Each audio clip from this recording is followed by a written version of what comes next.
Hey guys, what's up? Do you know that the Glenmark Life Sciences IPO opens for subscription from 27 July? Well, yes, even the company is looking forward to raise over 1500 crore through the IPO. So let's know about some facts and fundamentals about the company.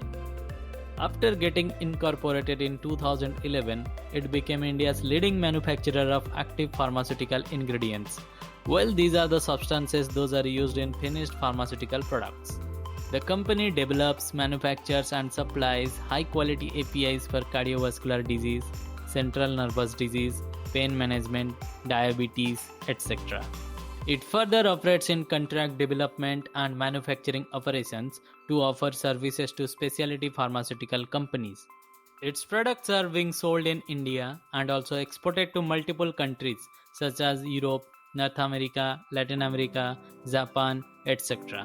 It has 4 manufacturing facilities at Gujarat and Maharashtra with an aggregate annual installed capacity of 725 kiloliter.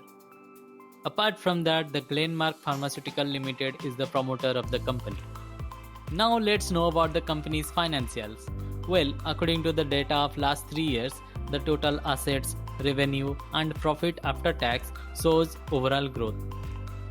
The main objective of the issue was to make payment of outstanding purchase consideration to the promoter and to finance the capital expenditure requirements. Now let's know about some key strength factors about the company. Well, the company has shown good revenue growth and maintaining healthy ROE and ROCE over the past 3 years, and also it is virtually debt free.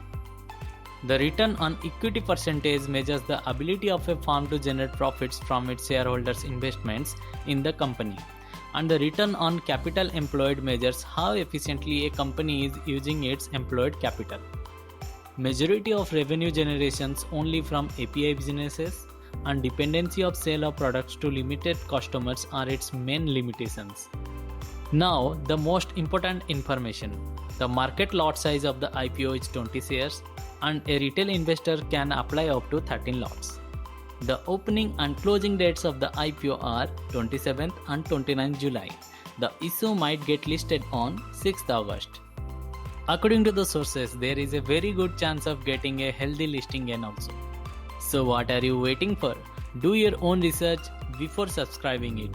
So that's all for now. Thanks for watching. We will catch up in the next one.